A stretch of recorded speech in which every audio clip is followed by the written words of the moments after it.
I missed that wee intro. Good afternoon, good morning, good evening, everyone. How are we doing? And welcome. We are here for the Game Week deadline stream. And guys, actually, we've not spoken about this before coming on. Welcome back, Yehonatan. Welcome back, co-pilot Harry, of course. But we had some news yesterday, actually, that the deadline is going to be changing for like 8 game weeks a month or so.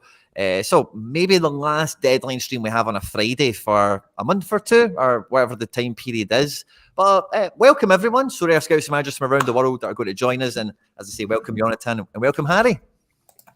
Yeah, thank you for having me. We're back. We had a week off last week, didn't we? But it feels like, feels right being back. And like you said, there is a new time, new deadline time, which is going to be, interesting for us, isn't it, Quinny? How is that going to plan out for our deadline streams going forward, do you think? Not too sure. Well, and again, we've not spoken about this before coming on, but my first thought was maybe just give it a wee hiatus until we get the time back. So I think this will be the EU deadline stream. I think the Andrews spoke about it with Channy last night. We're saying, that could be the kind of thing that we all said at the time would have been a solution, and it kind of appears to be now. But you have a deadline for the European season, and then when Europe knocks off, you go into a non-EU deadline situation to represent those time zones a bit better. So I think we'll get the deadline change back. We might even get it, I was saying this on the End Product podcast yesterday, but I would love it if when it comes back, if it was rolled back a little bit further, because Celtic press conferences normally don't get released till 3 o'clock. So if we could move the deadline to 4, I would be much happier with it after the adjustment. So that was just my first thoughts, mate. I don't know if we would be up for doing a breakfast show maybe for a month, maybe get up at extra early to get it done. I wouldn't be totally against it, I suppose, but as I say, I didn't give it much thought or much, mate. Yeah, so it is moving 4 hours back from 4 CET to 12 CET, and maybe you can move it to like Thursday or something like that. Yeah, we used to do Thursday nights for lineup builders, But but that's the thing, is I think I did think about this at the time, is Thursday night then it's a lineup builder stream. It's not quite the deadline stream, It's not like we're not counting down to deadlines coming in and where's the latest team news and whatever. Just realised I've not got my headphones on, guys. Sorry, battery was low. No, it's okay. We could go, I think lineup builders will definitely be on the cards in some format, especially. But I like the deadline stream because I've not got many teams to build at the moment, so me doing a lineup builder is probably going to be a different experience than what we normally do here. So that was just that's me. Yeah, I read through it a little bit, but I didn't actually take note of the actual time, if that makes sense. Is it going backwards? Yeah, it's going backwards. It's going to be back to the old deadline. Right, okay. But I think they're keeping it the time that the game week closes the same to give them extra couple of hours to get data in and stuff like that. So they're opening the game week earlier to make sure that it's, the double game week thing that kind of happened. That's now gone. You don't need to worry about that. So all your match days are now synced in with game weeks again for K-League. Whether it's a Friday morning or not now it's not a problem. Got lots of Sorare Scouts and Managers dropping their fist bumps on arrival. Welcome to everyone. But it's just basically the old one that we're getting again. We're live on YouTube. We're live on Twitch. I think we might be live on a few different places on top of that as well. Please do like the stream. Follow me and the guys on Twitter and Threads and everything else in between. I think the guys can probably the same as myself, but at Quinny 3001 on any social media, at Harry Trades and at Garji Sorare, as you can see on screen there. So welcome to everyone that is joining us. And on a personal note, we've got a new member to the FC Barcelona Foundation, Mayo. Good to see you join the club, mate. Welcome. We're probably going to have a member stream on Sunday because I've got something to catch up on. We had a great one on Wednesday. There's tons of members content that's been coming out, high level strategy stuff. So I did a wee I don't know if it was like a teaser video or a taster video or whatever for some of the stuff that was on the whiteboard strategy stuff that we're doing.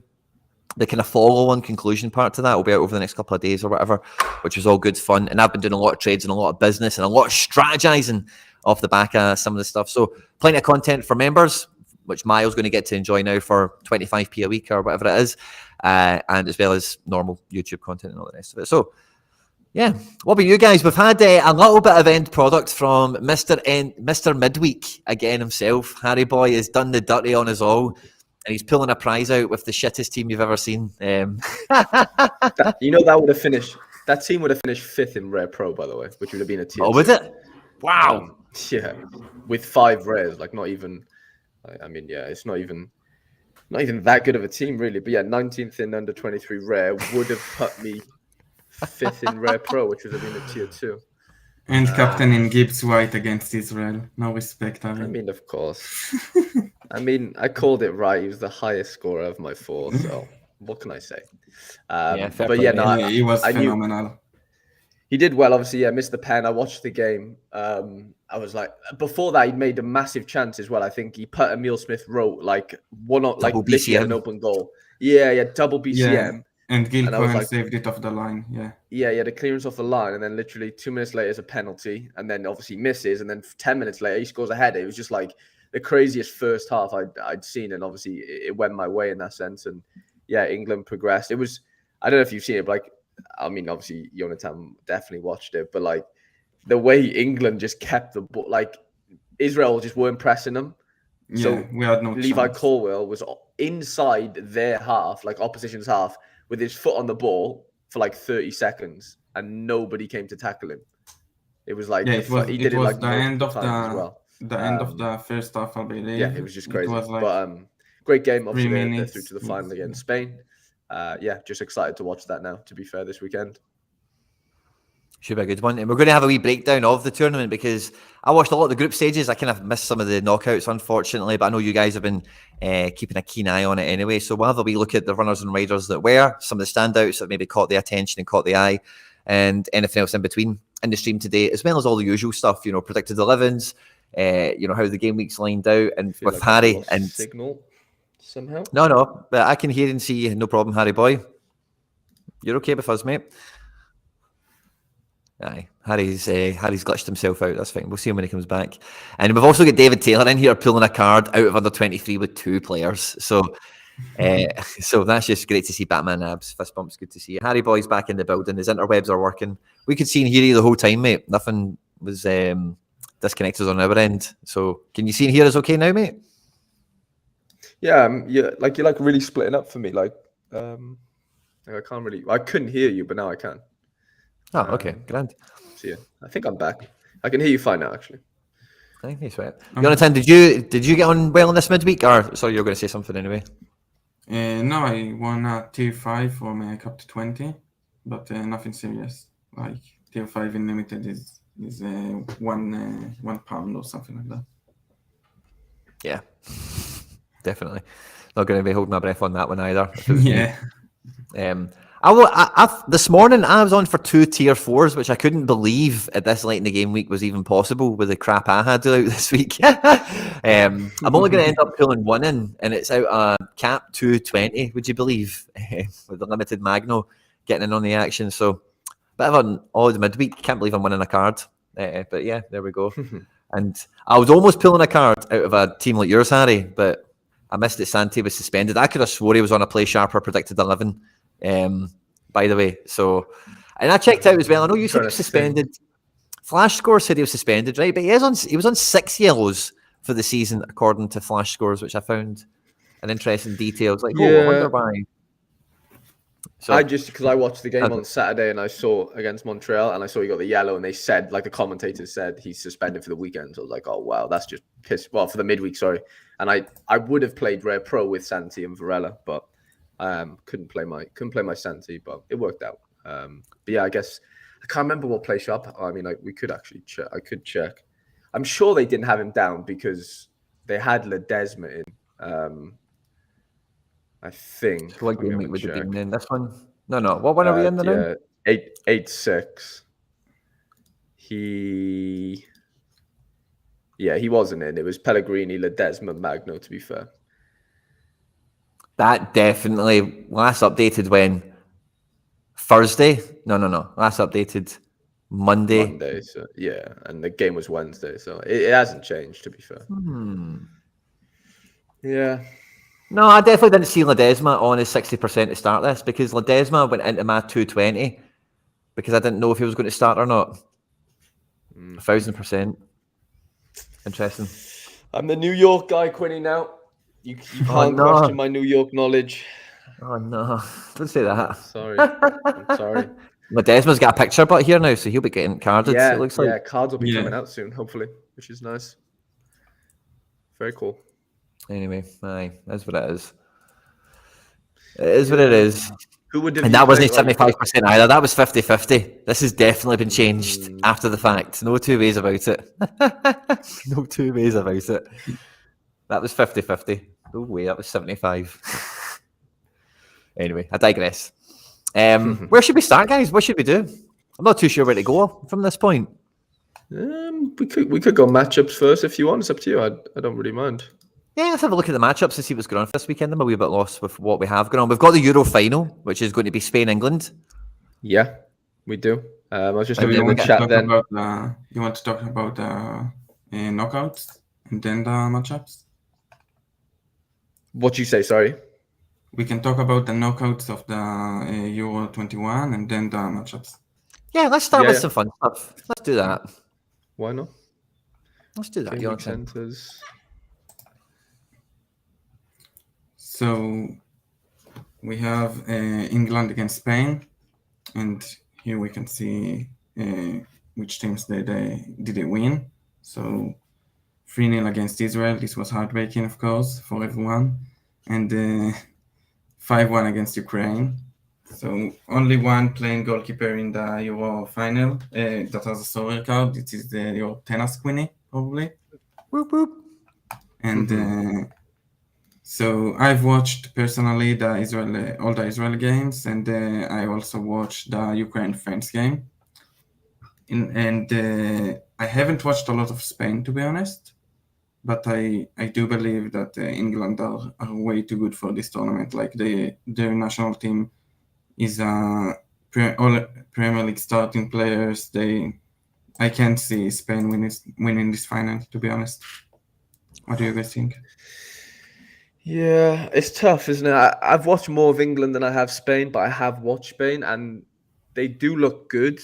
I worry about them a little bit defensively. They've got some good players going forward. Like that Rodri's really impressed me. He's been exceptional. He's like a little quicker version of Bernardo Silva, like coming off that right-hand side with his left foot, really tricky and just a really good passer of the ball. But he's scored really well on Sorare so far. Obviously, Sergio Gomez, who's been incredible for Spain under 21s since he was like 2, has continued to just, score every game, basically. But yeah, I don't know. This England team's ridiculous, like genuinely ridiculous. The way, I know, like, is like no disrespect, but like it's Israel and they'd already beaten them and stuff. But the way they like beat them, it was just like, it was literally men against boys, and that's not being disrespectful. Like it really was. And I'm not, Spain aren't Israel, Israel aren't Spain, but it's going to be a good final. But I just can't see how England don't win, personally. It's that attacking line from England. I've watched England twice. I caught most of the Israel game in the semi-final, and I caught England and somebody early on in the tournament. And the attacking line is distinctly a level above everyone else I've seen in this tournament, So I think that will play a big part in it. Spain, for me, what you always get with these Spanish national teams, what you always get with like Spain and Germany, these youth teams that normally do well in these tournaments, and we're definitely seeing it now from England, is that they have a bit of that cohesion in the team where they've played together for like 15, 20, 30 matches, and they've got a bit of they've got a bit of synergy, they've got a bit of stuff going on in that sense. So I think that could play into Spain's hands, that kind of ethos that they've always had. I know England are tapping into that as well, but it will be a really close match, because we normally see these kind of play. This, you were talking about the standard of player. This is like, like a Europa League level Premier League team against a Europa League level La Liga team. And what would you expect that kind of tie to finish out as? It wouldn't be goals galore for sure. And it'll be tight. Yeah, England. I can't see England defend. I can't see England conceding. Genuinely, it's unbelievable. Like their defense is. I mean, Colwell and Howard Bellis are just ridiculous. Like they're just stupidly good. Like it's not even. It was just unbelievable. Like there was a few chances. Israel did have a couple chances where on another day those goals go in or those shots go in. But and Spain are of better quality on paper, so you'd like to think they're gonna, just pepper the goal a little bit more than Israel did. But I still think even Trafford in goal is unbelievable. Like they've just got an incredible spine. The left back situation's a bit dodgy. They played Luke Thomas their last game from Leicester, and he didn't look good for me, to be fair. That was the first game he'd started. The other left back was suspended for that match, but he should be on the final. Got you. Yeah. So Max Aarons, who's actually right-footed, but plays left back. Yeah, in this they are team. trying to be quite cute with this defence, as well, with James Garner. So that kind of thing could play against him in a game like this. As you say, Rodri on the wing's been devastating. So's Sergio Gomez. So yeah, it'll be interesting to see. But then you've got like Cole Palmer came into this team and got 3 decisives against Israel. Madueke didn't even start. Like they've just got a stupid amount of talent. Harvey Elliott comes off the bench. Curtis Jones for me he's literally just been running games on his own. He got man of the match last game. He's just like him and Angel Gomez in the middle. Honestly, they just keep the ball for fun. It's like really, really, it was just incredibly hard to get the ball off them. And then they progress it then to your Gibbs Whites and your Cole Palmers. There's just so much quality going forward and defensively. I really, really can't see an upset personally. But, football is a funny game. Yeah. And that header from Gibbs White was amazing. There's so much quality in this team. And Curtis Jones is already established Premier League player. He finished the season as a nailed-on starter for Liverpool and playing an under-21 tournament against guys like we had someone from the second division in Israel in the starting lineup. There was no chance at all. But they are so strong physically. Like nobody could move Curtis Jones when he had the ball. Nobody could stop Gibbs White when he came into the box. They are too good for this tournament. For sure. I did like Luke though. I was really impressed. He's tricky. I tell you, in a better team, that kid's going to be unbelievable. Like the way his ball control is frightening. Like he was making some of the England players sometimes look a bit lost. Like he was really sharp. Yeah, and like, it was a horrible game for Gloch, to be honest. Yeah, but who was the number 6 for you? Quite tall guy, or maybe whoever the CDM is. Is it Talaman? No, or something? Gandelman. He plays for Maccabi Netanya. Like it is a middle tier team in Israel. At the age of 17, he went to Germany and then came back. He ran 16 kilometers in the last match against Georgia. Oh my God. That's fun. Yeah, that's ridiculous. That's Brozovic numbers. Yeah, that's incredible. And the best quality in him is that he can get into the box, and he scored a winning goal against Czech Republic, for example. He's top quality. I believe he will get a move to Germany at a point. He will get a Sorare card for sure. He impressed me, to be fair. And then the Spain team obviously went 1-0 down as well, which is crazy. 1-0 down against the Ukrainians. And then to come back and win 5-1 in convincing fashion is a testament to them. It shows a bit of balls, to be fair, which is something that sometimes Spain teams have lacked, I guess, in certain areas. But I'm impressed. Like they are a very good team. I can't lie. There's quality off the bet. Benextera, Vega, Raquelme. There's some big players not even starting here. So yeah, it's interesting. It's going to be close. I'm not saying England walk it, but I do think England probably win this game, maybe 1-0. It's going to be tight, like Quinny mentioned. I can't see a stupid amount of goals, personally. Finals never really are, if we're being honest. Like that's not something out of the ordinary to predict, but I do think England will just nick it. We've got a great shout here from David Taylor. Who's been your player of the tournament? For me, it's been this guy, Talaverov. He's been my favourite guy that I found in this game. He's had a good wee tournament, this guy, Good wee 60-plus average. And he's my player of the tournament. Talaverov. I tell you, was good for Georgia was the centre-back. Is this Savinov that plays for Dynamo Moscow? Yeah. He was an absolute rock. He did really well. Obviously, they went out. Savinov. Yeah, is this Savinov? Sav something. SAF. Safanov. Something like that. Yeah, I don't know how you spell it, but SAFAN, something like that. There is David Taylor. Sasanov. Sasanov, yeah. Sorry, not Safanov. He was good as a centre half. Rodri's impressed me. I can't lie. He's been, I think, Spain's best player personally. And then, like, I'm biased, obviously, but Morgan Gibbs-White has, 4 goal involvements in 4 games. He's been, throughout the whole tournament, really impressive. Cole Palmer in the last game did really well. Curtis Jones, a lot of the England boys. Sazanov. I've just sorry, Ali, for interrupting. No, you're fine. How do you spell it? SAZ. Z. ONOV. He's been playing this tournament. He had a lot of weekend against us. Saba trades. Oh, he's been an animal. Look at his scores in the last couple. He has been an animal. Woofed. He's been ridiculous, to be fair. Wow. He's a monster, though. As I think he's like stupidly tall, isn't he? He's like he's huge and he's very strong. Yeah. Fair play, man. So him and Mamadashvili was the stack of the tournament, I think, defensively. For sure. Now, it's been some good players. It's been fun to watch, but like it's a bit, these players are like 23. Like it's tough to be like, oh, we're talking about like youngsters here. Like we're not really. Like Morgan Gibbs-White's 23. Yeah, and that's no disrespect. I'm just saying. And Rodri's the same. Yeah, like the England team, they are all 23 years old, and other national teams like we have Israel. Gloch is 19, so we have 4 years gap there. Yeah, and like France, like Cherki was France's youngest player, to be fair, at 19. The rest were like 22, 23.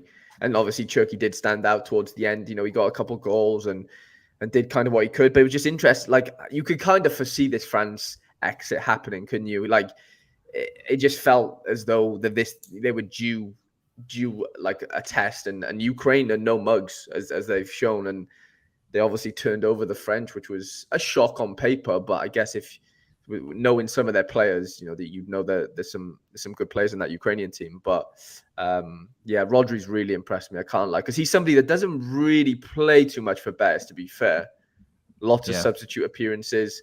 So it's nice. Maybe he could go back to Betis now, or even get a move. And this is like the kind of shop window for these players that fringe players for their club that turn out for their under-21 team or whatever, their national team, and that just obviously goes for them. Their name just kind of rises from from the ground up type of thing. And it'll be a good final. I'm looking forward to it. What time is the game on, by the way? UK time? Probably in the evening, no? 7 in Israel, so it should be like 5 UK time. Got you. Yeah, sounds about right. Yeah. No, I'm excited for it. Should be good. But what are we saying then? I'm going 1-0 England. What is your guys' predictions? 2-1 England for me. I think they will concede the first goal. Interesting. I'm going to say 0-0 in 90 minutes. Ooh, Spain to nick it. I think this will be like I kind of shake this whole Europa League vibe. I think this is like a Europa League final in the making, like extra time and just maybe 1 goal in it. Maybe it'll be 1-0 to someday, but I don't think it'll be. I think it'll be tight. I think there'll be many goals in it. No, I get it. I get it. Raul says 1-1 in the chat as well. Yeah, it'll be tight. It will be tight. I can't see anything other than a tight game. Who was your shout for player of the tournament, Yehonatan? I would say Daniel Peretz for us in goal. The goal. Hey. He saved 2 penalties against Germany. He won us the penalties against Georgia. He was amazing against the Czech Republic. And then the only game he did not play, we lost 3-0 against England. And Sarfati was poor, like the second goalkeeper. But this kid is amazing. I've already talked about him with your Quinny, I believe. Yeah. I told you Celtic should sign him. They are never getting him now. And Maccabi want 7 million for him. I think that's a fair price. Like he's 23, and he's an amazing goalkeeper. He's a good shot stopper. He has a good throw. There is a video of him throwing the ball like 60 meters only with his hand. Something unbelievable. Nice. But it was amazing this tournament. He's got skills to pay the bills in. Yeah, he did look good against England, to be fair. He's massive, isn't he? Like he made the goal look tiny again when Morgan Gibbs-White was about to take that penalty. No, it wasn't him against England in the last game. Oh, no way. It was second goalkeeper, because he got suspended for a yellow card. I believe this is a major reason we looked so bad, because he's the leader of the team.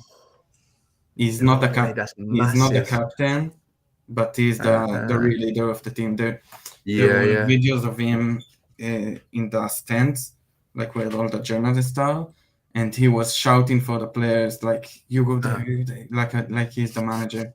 Yeah, instructions and stuff. Oh, that's so. I really didn't know that. I just presumed it was him. Jesus. Yeah, the goalkeeper that played yeah. against England was the goalkeeper that played for the under 20 team in the World Cup. You. Okay.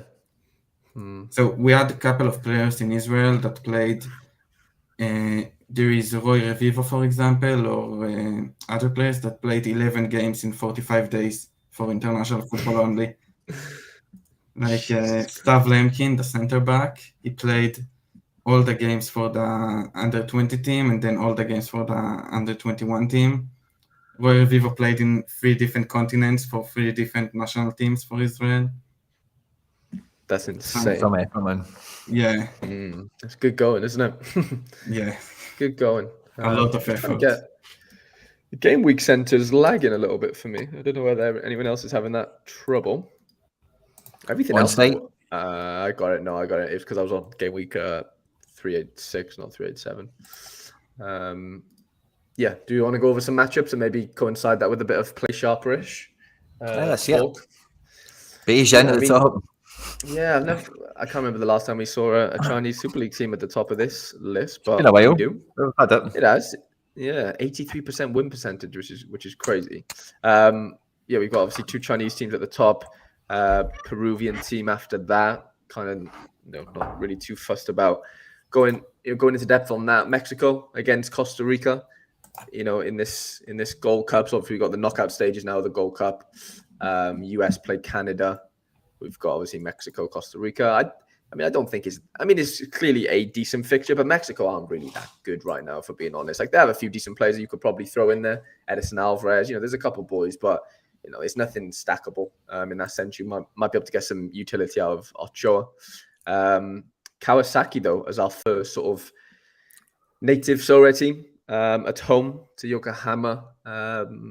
They haven't been that good, Kawasaki. Yeah, FC, sorry. They haven't been that good this season. Obviously, coincide with their ranking on their 10th in the table, which is like probably a bit of a disappointment for them, I guess, with the quality they have in their team. But they probably are due a good win at home here against Yokohama FC. And yeah, I don't know too many of their players. I have one actually that Daya Tono fella. I have him in my gallery right now. So I won him as a tier 4 midweek. Nice. Last weekend. So I'm going to use him probably this week. I did win that striker as well, Maya Ciro, as a under 23 fella. But I ended up selling him. But yeah, regardless, I think they've struggled to score goals recently, but they are due, like I said, probably due a nice little home win here. So yeah, you could argue that there could be some Kawasaki stacks flying around. I don't really know too many of the Yokohama boys personally. Yokohama are always at the bottom of the table, man. I think they just got promoted again. Yokohama are always getting scudded, man. Yeah, I can't remember a time where they were good on Sorare in that sense. So that kind of checks out. Moving on to the MLS quite swiftly, we've got LAFC at home to San Jose Earthquakes. I watched a bit of the LAFC. Well, I watched a bit of El Tráfico midweek. Ricky Puig, by the way, was absolutely. I know he doesn't play for these, but he was absolutely like mind-blowingly good. Like, I've never seen a player in the MLS like stand out that much as he did that night. Goal, assist, but even before that, he's just levels above that standard. It's actually embarrassing how he's even playing in the MLS. Personally, I think he was absolutely insane. But yeah, LA at home are always a force, obviously, to be reckoned with. Vela didn't start last game. There was a couple of absentees and whatever. They've been catching up after they were playing in the CONCACAF, whatever they were playing in. So they've been doing a bit of catch up in terms of fixtures. But yeah, Joe Ducey says that San Jose's defense is tragic. Wouldn't expect a clean sheet either way. I was going to say San Jose don't necessarily travel that well, I don't think. Espinosa's been quiet. Like their sort of main guys have been pretty quiet. Montero used to be an absolute he used to just score very well, but he's not been great as late. I think I was just looking at, he came up on Sorare for me. His price is like 50 quid or something. It was something crazy. And he used to be like really, really good. Yeah. Obviously got Big John Mensah at the back. I don't know. I mean, like Joe says, it's an LAFC win, but maybe not to nil in that sense. I've got some attacking talent here for sure. Yeah, and then we've got a couple of Super League lineup teams. Peruvian Super League. DC, the next in line against Inter Miami, but I don't know if I love that as a fixture, if I'm being honest. DC have gone off the boil, I think, recently, a little bit. They've still got a good team, if they're all playing. Fontas, Benteke, O'Brien, Durkin.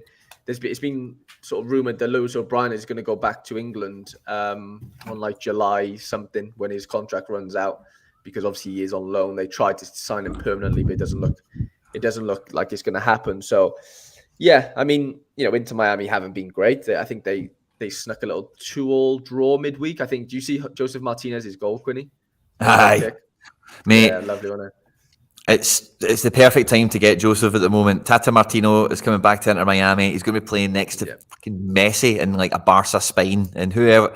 I seen like this week that Iniesta is going to be approached. There's loads, isn't there? Yeah, there's loads of links. I've seen Eden Hazard's been linked as well. They've been.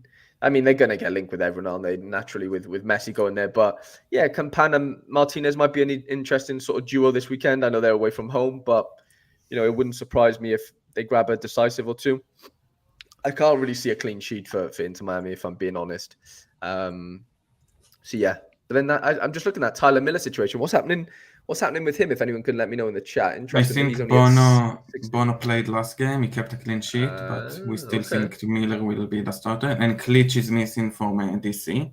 But that's a big miss. I believe they have been punching over their way. DC. They are not that good. Yeah, they played the last game. That good.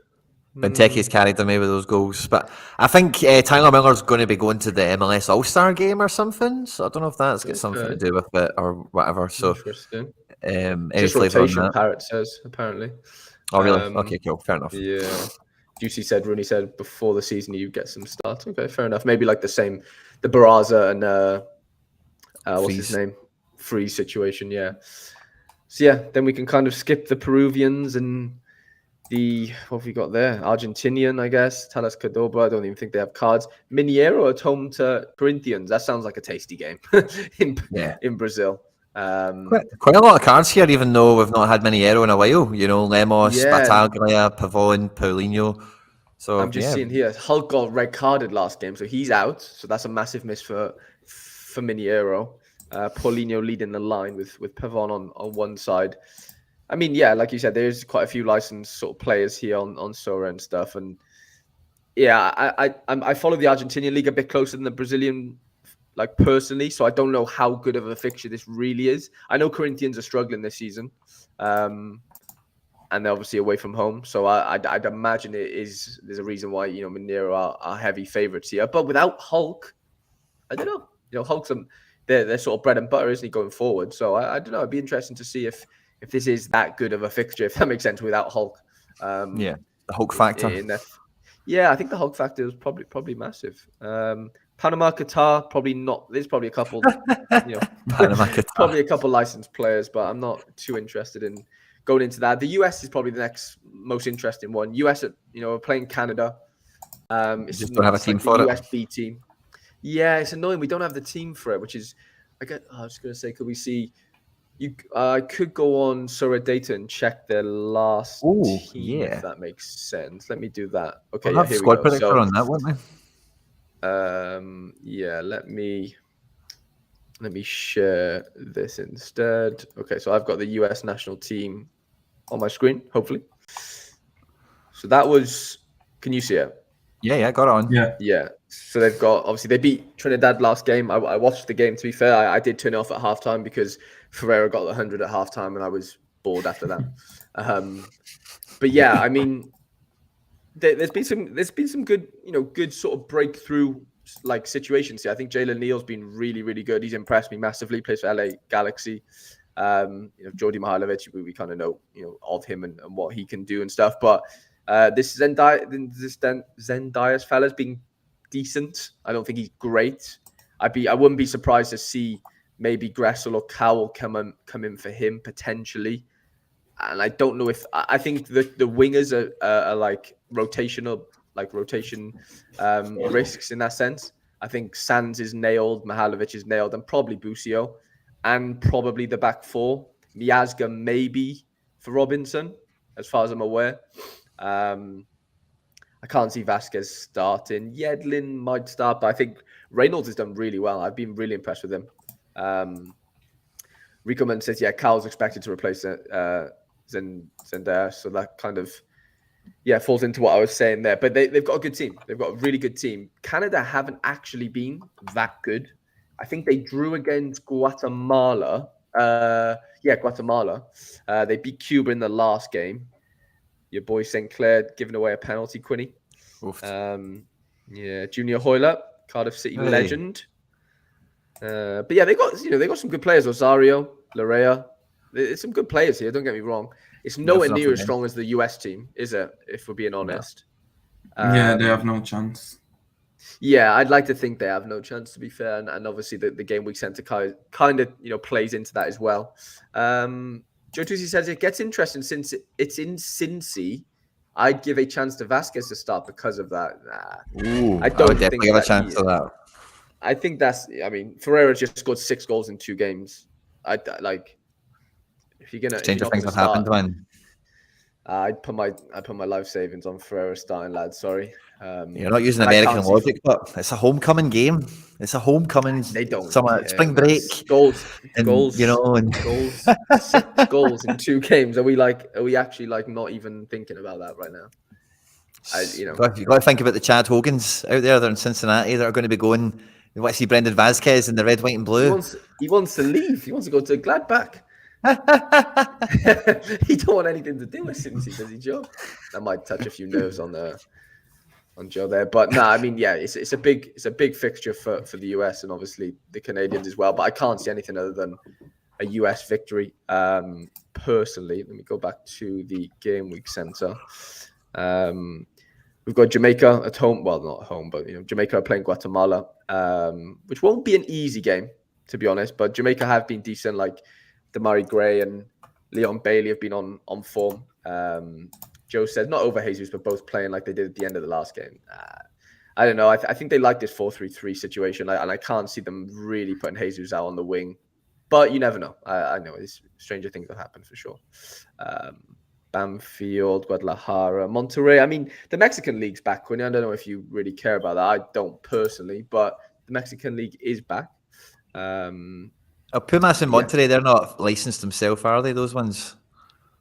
Don't think so. Monterrey were, I believe, at one point. Yeah, could be wrong, but I've got Boca lined up next. And I've seen that come on. Boca. I watched the Boca game yesterday. My boy, the right back there, Marcelo Weigand, he helped me get my tier 3. They were shocking away from home. They played they were rubbish. They drew 0-0, red card. They're really bad. There's just no pace in the team. Nobody can run is the issue. Look at this list, man. Over here, injured players. Look at that list, man. Yeah, it's extensive. Marcos like Ceballos is one of them. Yeah, Almendra, Advincula. They've lost the winger. What's his name? Sebastian Villa. So the only pace in their team, i.e. Ceballos and Villa, don't play basically, or can't play or whatever. So that's kind of stifling anything they can do. But the league's over for them. They're mid-table, Quinny. They can't win it. They can't lose. You know what I'm saying? Playing second bottom at home. Yeah, second. They are, but that in the Argentinian league, it just doesn't really matter. Basically, anyone above top 5, I would say, or below top 5 is kind of it's a free for all. But they do have Libertadores coming up pretty soon, so they're still playing for something, albeit in the cup version of their league in that sense. But they're not going to want to turn over at home to Huracan, of course. But they're just struggling. They're really struggling. And I guess Columbus Crew at home to New York is the next one, which I've been following New York a lot closely this season, closely, and they had a really bad season, if we're being honest. But they did win their first game in like the last 25 last week, which was great. They beat Montreal away from home, and Montreal had the best home record for like not conceding goals forever. It was crazy. So yeah, that was just typical MLS for you in that sense. They won 1-0. They're away to the Columbus Crew, who played midweek. So did New York, to be fair. This is going to be an interesting game. I can't see your boys Zelarayan and Chucho not getting involved in some DAs here at home. Yeah, but it's a very attacking kind of team here, isn't it? When you look at the actual personnel, Matan, Zelarayan, Ramirez, and Chucho, that's like a front four there, So but they concede goals midweek 2-2. Yep. I think it was against Inter Miami, wasn't it? I believe. Could be wrong. That sounds about right. They drew 2-2 midweek. And against Miami. So they can leak goals. I think it was away from home, but regardless, they're still leaking, and they have firepower. Don't get me wrong. Santi was suspended midweek. Gabby Pereira didn't play. He was injured. He came on last game. It's they don't have a number 9 right now, which is obviously stifling anything New York can really do. They're trying to play Magno up there, Ledesma, Santi plays up there, the false nines and stuff. It just doesn't work. But there's still a chance for them in this game if they can keep it tight and maybe control the game. But like you said, there's some big players in that Columbus Crew team, and I worry for New York here personally. Good shout here from Parrot Press on a goalkeeper move maybe happening. Ooh, interesting. Yeah, I've heard about him. Yeah, maybe going back to Vitesse. That's the Columbus Crew. Who we got after that? Minnesota at home to Austin is probably a nice one to get into. Minnesota, Austin, yeah. Yeah, Minnesota obviously just signed Pookie, Big Timo. So I don't think he's expected to start, but I think he might feature apparently. I'm pretty sure I heard that somewhere.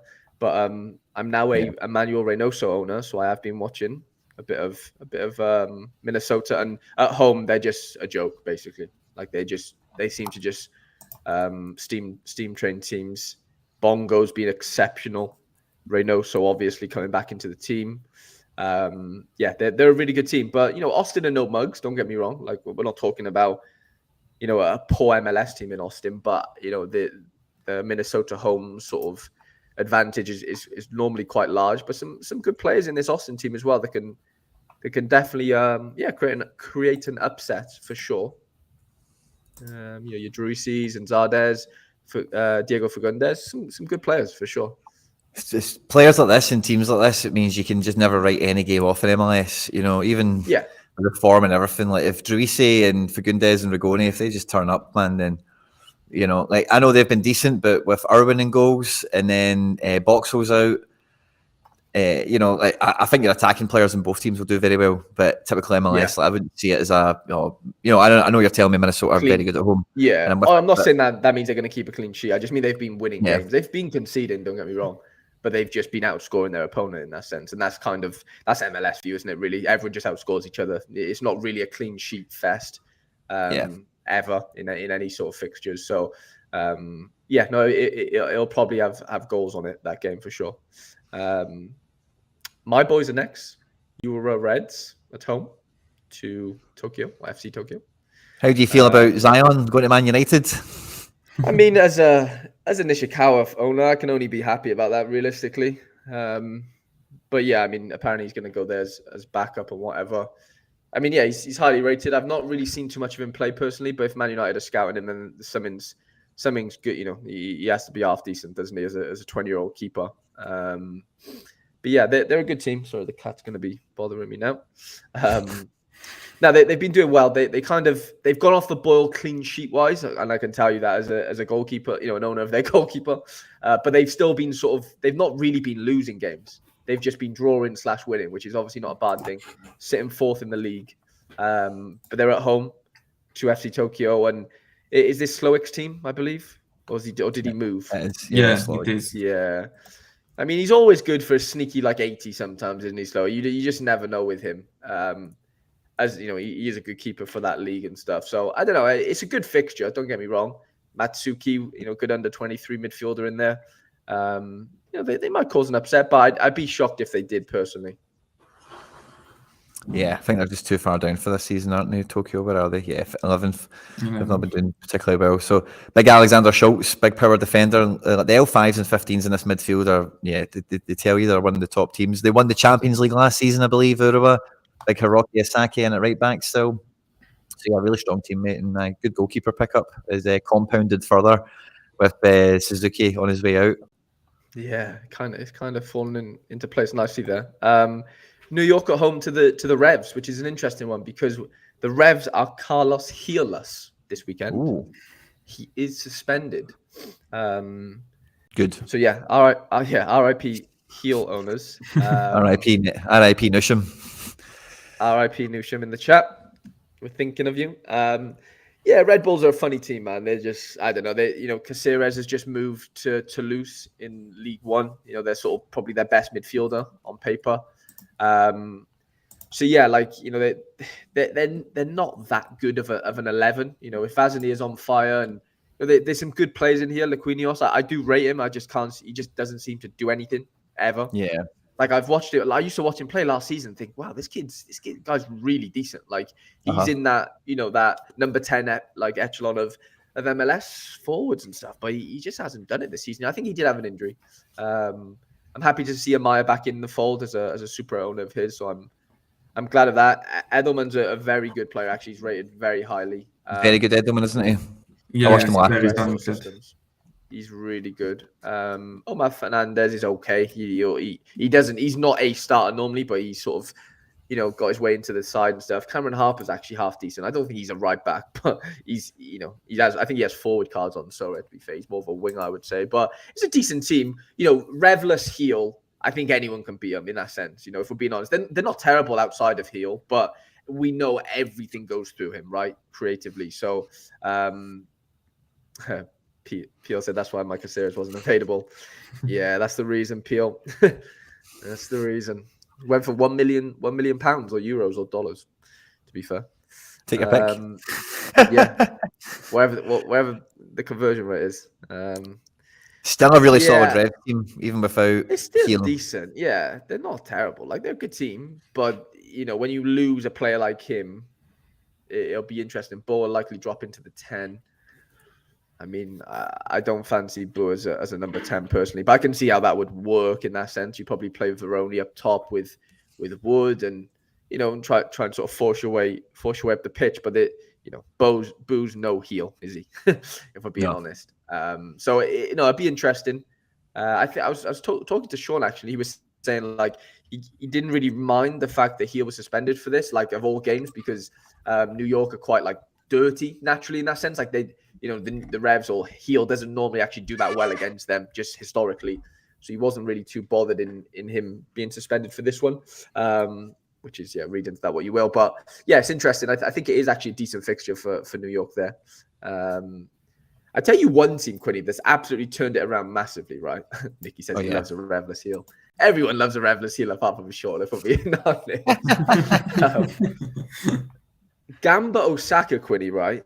Start of the season, they couldn't win a game for Toffee. And they have completely changed around their fortunes. I think they haven't lost a game in a cup. They've won 5 or 6 games in the last 8. They've just turned it around massively. Obviously, they haven't lost in the last 5 games. There we go. Thank you. And I don't even follow them anymore. That's just my extensive J League. I watch every game of Gamba, to be honest, because you've got that Lavi boy, isn't it? Yeah, I have Lavi, and I now have. He's been doing well. He's been okay. I bought some Gamba. You have Alano as well, right? Yeah, Alano and Yamamoto and Usami. Nice. So you're on the Gamba stack, okay? Yeah, and you sold your Tani in the right time. You sold him. I did. I got lucky with that Tani. Yeah, I got very lucky with the Tani situation. It was a midweek, I remember, and I managed to get rid of him. And then luckily, but unluckily for the person that bought him, obviously he ended up sort of becoming in and out after that, and now I believe Tani played a game at the weekend. Then you sold him before the midweek. Yeah. Oh, sorry. Yeah, I thought you meant this weekend. Sorry. No. He played that weekend. You sold him at the midweek, and since then he was benched. He did not play even one game. Yeah. So that was perfect timing. it was good timing in that sense. But they're still down there, but they've sort of clawed their way back up. Like they were like rock bottom, 5 to 10 games into the season. So yeah, it's interesting to see how their fortunes have turned around. And it's never too late. Like with if you bought Gamba players at the start of the season and they're completely rubbish for you, there's situations where things do turn around. I'm not saying every team turns things around, but there is situations where that happens. So that kind of just plays into the whole, patience is kind of key a lot of the time. Not too much around here. I guess Salt Lake is actually quite interesting one to get into. I've been watching a lot of their games as a Luna owner over the last sort of couple of weeks and been enjoying them as a team. And the interesting thing is Christian Aranjo, is sort of set to start this weekend. I saw them tweet like yesterday or last night, maybe like, are you excited to see Christian this weekend type of thing? And he hasn't played for a long, long time. So I think, he's back into the side. They've got Krylak in there. They've just got a lot of depth, and that it does worry me in terms of, having a card from them because, there is that rotational risk. But Luna's been great. Ruiz didn't play last week. He was injured towards the end of the week, I think it was. So that made, that there's a lot of, Ruiz owners very, very annoyed in that sense. Savarino, like they've got some really good players, like incredibly good.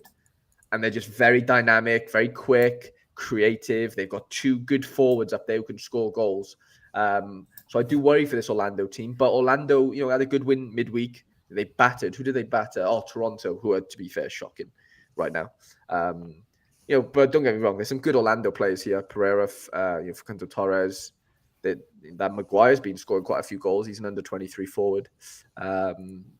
Cesar Araujo scored 100 midweek, which is crazy. So yeah, no, it'll be an interesting game. I do see Salt Lake winning it personally, with Orlando being away from home. But yeah, I'll definitely be watching this game personally.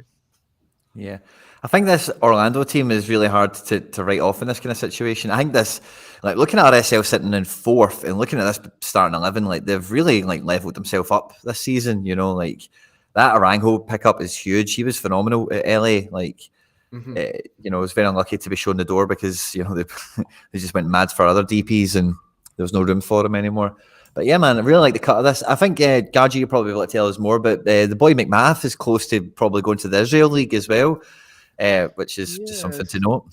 Yeah, it depends on Daniel Peretz, the goalkeeper we've talked about. If he will move away from Maccabi Tel Aviv, they want to sign a Jewish keeper because if the player is Jewish, he does not count as a foreign player in the Israeli league, because he gets citizenship. And McMath is the number 1 target at the moment, from what I know. But Peretz is not leaving yet, and McMath just signed a contract, so it will be a tough situation. But it is on the cards. Like there were rumors about him moving to Maccabi Haifa. They got another goalkeeper. Now he might move to Maccabi Tel Aviv. Interesting. Yeah, for sure. I just think that backline, Kaleze, Janssen, Carlos, I just think that's rugged. You know what I mean? Like Orlando are like, if somebody can resist an attack in this league, Orlando will get yellow cards all day. They'll waste time, and, like I say, they've got a good keeper and some solid centre-backs, so just thought I'd add my 2 cents onto that. But yeah, good fixture. RSL in great form, sitting in 4th. 100%. Let me just get back to Gameweek Center. We've got the Rapids at home to Dallas. I don't follow the Rapids too much, to be honest. I do follow Dallas quite closely. Paxton Pomykal looks set to get his sort of start back into the side. He's been out for a long time, to be fair, which feels like a long time. I'm not a big Rapids sort of follower, so I can't really say too much on them. Obviously, it's a Ferreira-less FC Dallas side. Velasco's been poor recently. Like he's just not doing anything. I think he's really missing that link up with Ferreira. It's interesting that I wouldn't fancy Dallas here personally. I do like the look of this Rapids team. They just brought in Gutman from Atlanta, and when you add him into like Acosta, Cole Bassett, Barrios, like they've got a really hard-working team, top to bottom. I think Gutman's a great addition to add into Keegan Rosenberry, another fullback. I think they've got a really good, like, Colorado. What was the deal they did not long ago? I know they've lost the guy now, the guy that went to Toronto, Mark Anthony Kay. They did really well with like trading around the league and stuff. And I think this Gutman's I think it's a great capture by them. So I think at home the Rapids can probably, is it Rapids that this game favours on the matchups tab? Yeah. Not great stats there for the forwards or the midfielders, it must be said, but that's probably because you don't normally get too much change out of Dallas, I would think. But I think that the way this fixture goes, like, this could be good for the Rapids for sure. Good AA game. Oh, cut back. Yeah, I mean, like I said, I don't really follow the Rapids too much, but I know Dallas haven't been great recently. So yeah, I can't see anything other than potentially a little Colorado clean sheet there. Actually, I'd probably favour. We'll make River play the last one we do. Just looking at the wee list we've got here. Finish your River. Yeah, we have a big game that won't show up in the J League, like first against second. We can talk about that too. Okay, how about I go to that? Yeah, Nagoya Grand Boost against Yokohama F Marinos. It won't show up in the matchup tab because it's not a good matchup, but it is a big game. Yeah, for sure. Big Langerak and goals. Kasper Juncker up top. Matthias Castro, I've seen this guy's name around somewhere recently. I can't remember why. I don't know if he's just on hot form or something. He's very good. His all-around score for a forward is insane. He always gets more than 50 points. And with a decisive, that's 70 plus. But Sho Inagaki is a good scorer too. And Nagai is decent. Aruya Fuji is a very good under 23 defender.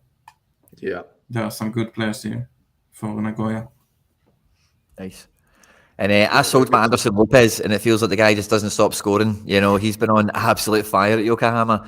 I think I heard people tell me about this Elbear was missing sitters galore maybe at the weekend.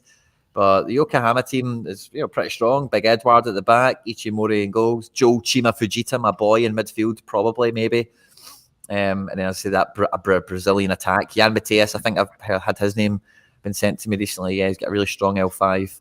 So yeah, really powerful attacks for both. Yeah, probably neither of the teams will keep a clean sheet, I would say. Langerak has not been doing really good lately. Big Langers. Big Langers. Mickey Fu says John Buck Seoul hopefully ends 0-0, and I'm of that same opinion, Mickey. I'm very much in that camp. I would love. Well, actually, no. I want John Buck victory, to be honest. I want John Buck to win. But yeah, Seoul haven't been scoring many goals recently, which is obviously a good thing if you're a John Buck sort of goalie owner like myself. But Seoul are very sort of renowned of, sort of passing teams off the field, but just not really, just not having that cutting edge in front of goal. So it'll be interesting to see if they can break down this John Buck side who have done really well recently. So yeah, it'll be interesting to see two under 23 goalkeepers up against each other. We'll see who sort of comes out on top in this one. And then we've got the Whitecaps at home to your boys, Quinny, Seattle Sounders. Which is interesting. Obviously, this is a Seattle side with a couple big players missing. Your Roldans and whoever else is out right now for them. Vancouver, are good at home normally. Your boy, the Scottish Messi, big gold. He's in good form now, man. L5 71. Yeah, he's looking good. Brian White's been scoring goals, which is a shock to me. Cordoba's been decent. Pedro Vite, I actually do really rate. He doesn't score incredibly well on Sorare, but he is a very good player in real life. It's an interesting one. We think, well, Seattle's name does hold a lot of weight, and they've got some really good players, but they just not really. It just hasn't really come together, has it? If we're being honest. Like sitting second now, but I know what you mean. Like they've not been battering everyone away. They're not battering anyone, are they? Like they're picking up results here and there and stuff, but nothing's convincing. If we're being honest, nobody really has been that convincing. Like in the MLS this year, if I'm being honest, Cincinnati went on a good run, but that kind of died down recently. Some big players here. So 5 players: João Paulo, Ladero on their day can really hit big. So yeah, I'd be interested to see how this game ends up. To be honest, the Stephen Fry situation is that something? Yeah, That was in the chat earlier. I don't know what the heads or tails of it is, but I Okay. think it's a bit of a coin toss. No one knows what's going to happen this week. And I think if that's the case, you're probably going to see the rotation happen. You know, if you're getting a sniff of it, it's maybe because it's coming. You know, so any intel on that, feel free to drop it in. But it's not one that I'm completely. So Roldan is back. Sorry, I'm just looking here. Yeah, Roldan must be back from El Salvador. Yeah, so El Salvador, sorry, out of the Gold Cup, which means that he is now back for Seattle, according to this, which makes sense.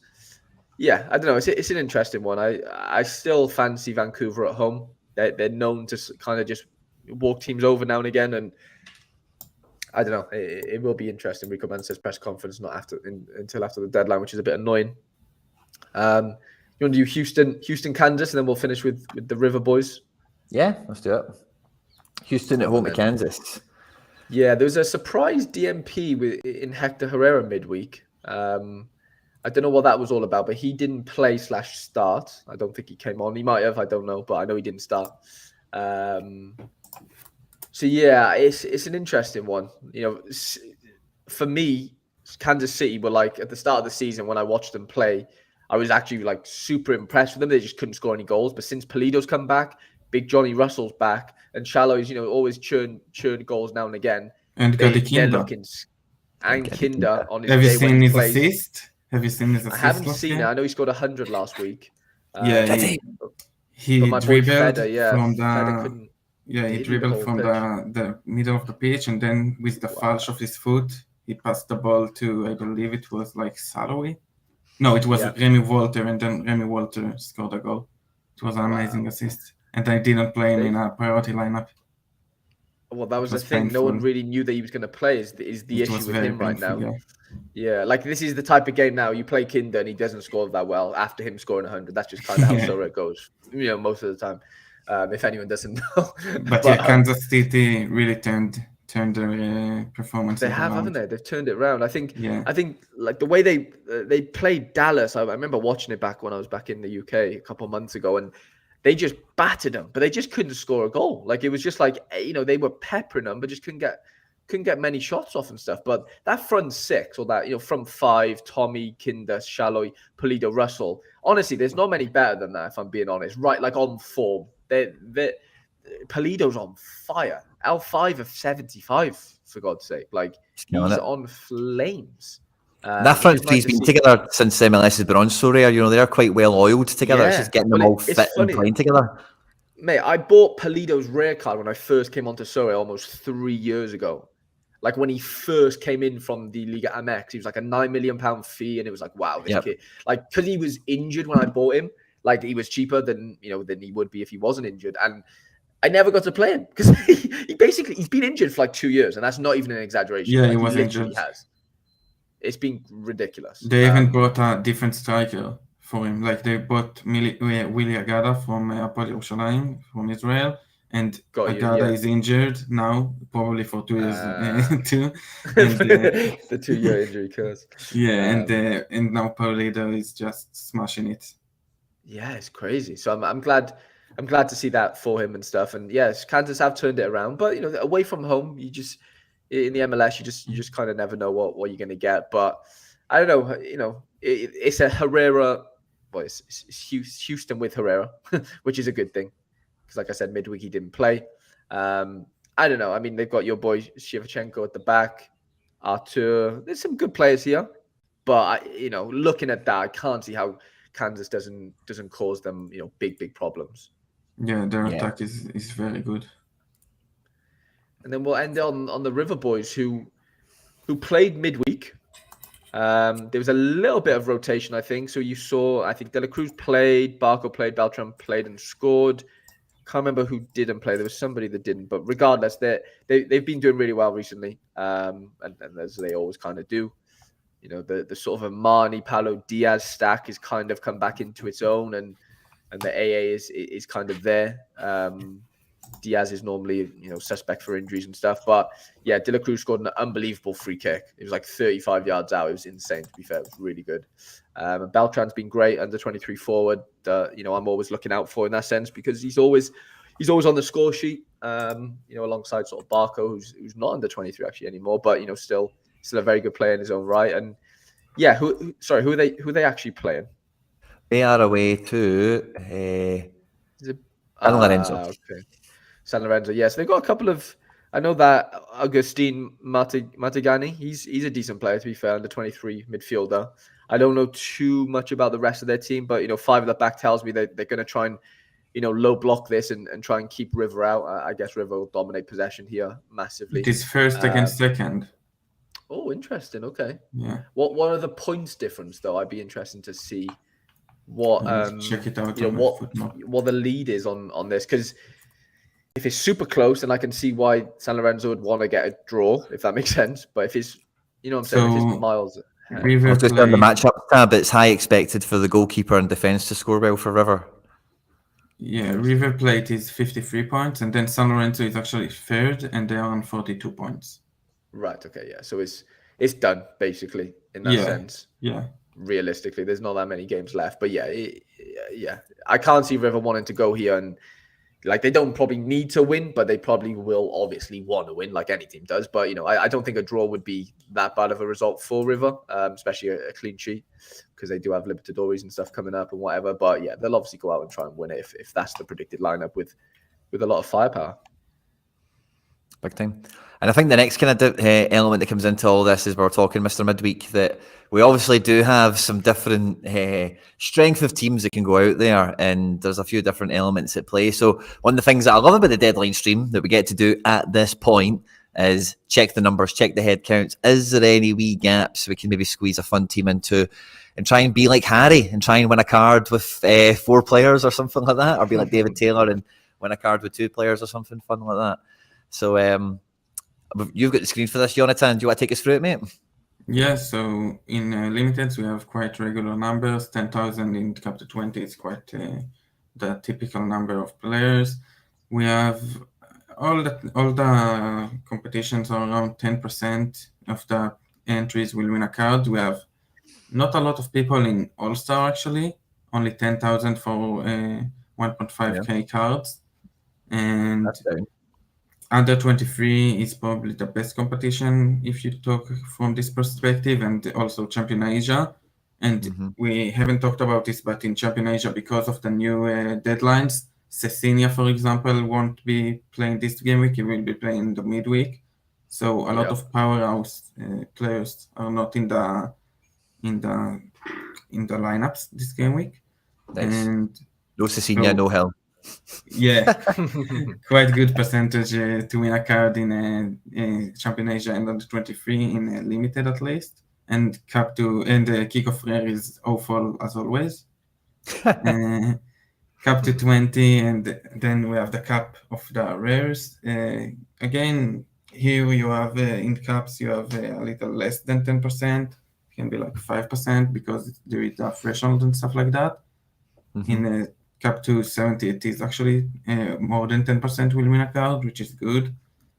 And again, if we take a look on under 23, it is actually really, really good. 20% of the people will win a card. It's really, really good odds. Maybe you need to consider that, Quinny, with your tennis. And in Rare Pro, we also have in under 23, it is around 10%, maybe 15%, I would say, which is really good odds in rare competitions, I believe. Yeah, I think it's very good. I will just tell this. And you'll find, like, sorry to interrupt, like roughly it's been sort of like most weekends recently in under 23 / pro / rare. You're seeing like 20% of the pool already played, before the kickoff, before anyone's played, if that makes sense. So, 20% of those lineups are DMPs, which has kind of been the going rate. So you can write off another 1/5 of those teams realistically. I know they'll add to that before the deadline, obviously, but let's say it gets to 300, you can write off 50 of them. Yeah, and even in Super Rare, you have only 49 people. That's ridiculous. Yeah, that's kind of that's a really good ratio. That's almost 50%, and like you say, Ari, not a lot of people will have a super starting goalkeeper, for example. So if you do have a super under 23 goalkeeper, you need to target this competition. Yeah, that's something I've missed out on this sort of. I know we haven't really had some of them, feel like, but like last time I had one with Tani, this year I haven't, and that's kind of not a regret of mine, but something I've just not been able to capitalize on. Yeah, and in unique, for example, 3 rewards for 9 players. Yeah, That's decent. I mean, it's good for whoever's in there, but yeah, I guess it'd be interesting to see how many of those lineups are like 5-man. They probably all are, actually, to be fair. It's probably. But I would say under 23 point, under 23 years, you have some great percentage to win a card there. Yeah, Quinny, I'm thinking we might need to change your take advantage of your tennis, to be honest, if I'm being honest. Yeah, it does feel like that, doesn't it? In the sense, yeah, like I know I said the Magno thing to you, and I still believe it. Like, I'm still not prioritizing my Magno in that sense, but I think he plays a part in that game. But what I'm saying is it could still be worth going into under 23 rare and getting 4.5 players out. Do you get what I'm saying? And you don't have a lot of goalkeepers. You have Tenas, you have Baraza, Tenas, Brady. You have the Soul. You have Brady against Nashville. He won't keep home, clean sheet, probably. Yeah, you'd be surprised, honestly. Chicago is sneaky. But I agree. Nashville are obviously and then good, you have that 2 K-League goalkeepers, one against each other. Yeah. You have Schultz at home to New York. Yeah. Was he under 23 still at Schultz guy? Yeah, 22. Thomas Romero might start for Toronto at home to St. Louis FC. Osako, Soradik says in the chat. Yeah. So there's still a decent amount. It's not that scarce, but it is. Yeah, it is scarce to some degree. Like if you went, you could go cut, because like Colwell's basically like the best defender you can get all mid for this game week, if we're being honest. Yeah, for sure. Tenas, Santi, Magno, and then who would the extra be? Like Ledesma or Gray or something like that, maybe. Gray's decent. Well, that's you probably. That's Acevedo. He's not under 23 anymore. He's lost his eligibility. Oh, so he did. Damn it. Oh. Yeah. Grr. I play Gray. I wouldn't play because basically it's either Ledesma or Magno starts effective. Like one of them's going to start, I think, is kind of the consensus. So depends how you want to play that. Jay says Gray's been smashing. Yeah, he's been doing well. Joe says my problem with Magno remains the same as last year. I love his first touch and instincts, but I don't think he's a goal scorer. He needs to play with a 9, not a 9. Yeah, he's definitely not a 9. He's a tricky like big, strong, tall winger, which is a bit weird because wingers are normally quite small and agile. But I think he's like an inverted winger in that sense. But he is quick. Like he's not slow. He's just not a 9. It's weird. He's just not a goal scorer, which is fine. But yeah, what are we thinking then, Quinny? So I don't know. I've only really got 3 teams that, if I've got the Baraza Unlimited, I've got a 220 outfit, and then I'll have 2 rare keepers to play with. So I'd planned on going rare and 240 with what I had and tried to bot because midfield and blah blah blah whatever. So I don't know. I quite like this team for All-Star Rare. I think this can punch quite hard and quite high. Gold and Russell are powerful. They're probably too good for the cap as well. We've got big XP on Shano. Get a big XP on Santi. Obviously, XP can go into under 23, so that's fine. And then with this, Ulsan, I was meant to check on Isaka because I wasn't too sure what Isaka was going to be doing, if he's playing or not. He started the last few games, but you never know with some of these guys. Yeah, he's on the start. That's fine. So Isaka's cool. And I was going to go double defense because that's just how light of options I am. Like solid guys that could go and do something. This game week, Lodero's not in great form. I know the fixture we've already spoke about it, but I don't think it's that an amazing a fixture. So yeah, I'm in 2 minds. I'm not too sure how to play it. You can go with Baraza and Chanot together, and then you have like in cap to 40. You already have 323 players there and 10 us. So you have 4. You need to find a midfielder for under 23. So let's try and delete them, right? And let's just do what we would normally do. That was just that. We can leave that there. That's just there for training, basically. Yeah, sure. Let's just delete this, and we'll delete the last one too. Sorry. Do a wee bit of lineup builder since we were talking about it. Yeah, let's just try and work this out. Okay, so it's going to be rare because I've not got the super rares. I wouldn't be backing my Spanish super rares to be starting. So we'd say Tenas in goals, Colwell in defence. I would agree with that. Yeah. Midfield Santi, up front Magno, and then we're looking at Ledesma or Gray. Really, Hack, it's Hack, Gray, or Ledesma basically. But I would Hack's not say really. Gray. Gray with that 11%. And then you have Gray on 11%, Santi on 12. We have It's Ledesma Hack to or start. Gray don't for we? me. You wouldn't go What you Ledesma? said? No, Ledesma's not set to start. Yeah, neither he is. Played well again, midweek, but he look at came this, in right? because See with this, right? I don't see this Alfaro guy starting. I would see. I don't know. I'd even have seen Morales starting there ahead of him and Ledesma start there. But they are away from home, so Yeah. probably a bit more conservative, I guess. But they're going to play with two like Parks and Parks isn't going to play next to Ladero. Like Ladero's been in the front line, if that makes sense, not the middle of the park. Yeah, in that sense. I think Gray's the safest. Gray's the safest. Yeah, he doesn't have as much upside. I know he's scored well last 2 games, but if you look at before that, he's been horrendous. So yeah, it's an interesting one. But I think like it's 4.5. Like Magno probably starts. I'm just not like massively confident he does. But if he does that, all those play basically, and it's just a case of what can Tenas do against this good England side? How much AA can Colwell get? Can Santi get a DA/Magno? And then it's kind of, can Gray do what he's been doing? But in under 23 rare, like, you can scrape something quite comfortably. 20% of the people will get a reward. Yeah. Let's go for it. I think that's your best chance of, a bit of buzz this weekend in that sense. Yeah, I'm with it, man. So yeah, we don't think Sean John's playing any of the matches. That's fine. No. I just put him in a team just in case. You never know, random things happen. Big Chanot.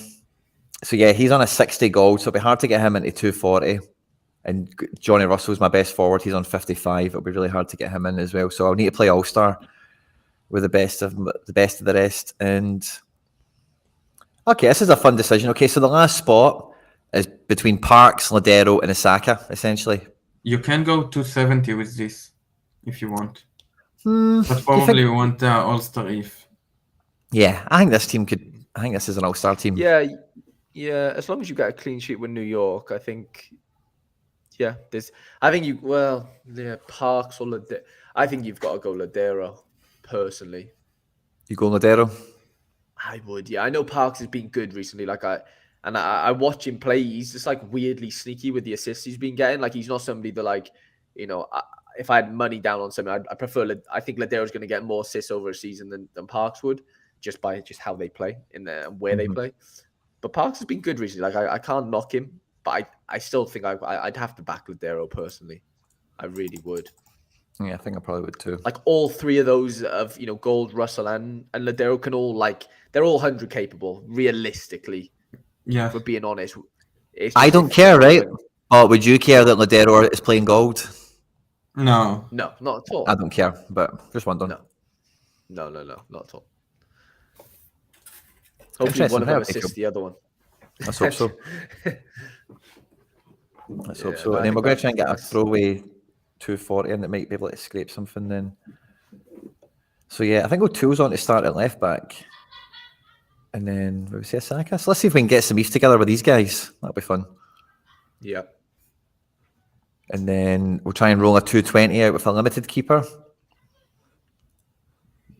Yeah. So we'll have Baraza. And then wrong filter. Sviatchenko. And then I'll go Acevedo, Hebert, super sub, and then we've got 56 points left over. Hack and Ledesma are both questionable according to Play Sharper. I would probably take Maxi Morales here just for the. He keeps it. It's away from home as well. See these decisives off the bench? They keep coming away from home. I've noticed. So I thought I fancy playing into that this week, and maybe 220 is the team to do it. But who would you put in the final spot into this team?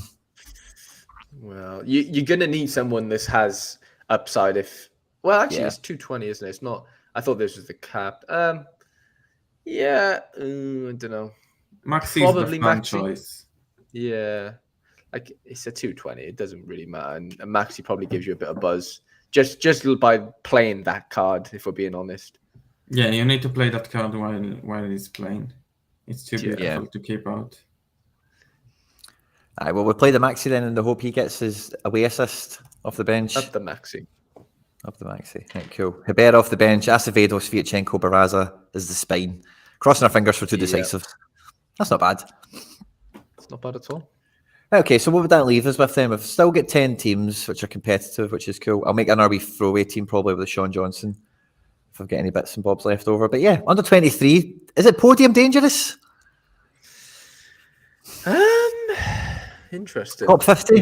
It depends on your New York, I would say. Yeah, it's very New York dependent. If your New York boys smash, nobody has a better percentage than you on them. Yeah. I mean, you need Colwill really to like get like 80 plus, don't you, as your captain? Yeah. That gets you like 110, 100 and whatever. And then it's like, you know, can the rest of them, you know, muck up to get like 250 points between them, between 4 players? You know, it's only whatever 60 odd points each. It's not out of the realm. Oh, Quinny. Come on, great captain Santi. He's had a rest. He's had a wee rest day. That's what I was just thinking. I'm great captain, the guy that can get an 80. And I'm telling you, he probably doesn't do too much. I'm sorry. You're looking too far behind when Castellanos was involved. Okay, maybe. Colwill just has all the possession for England.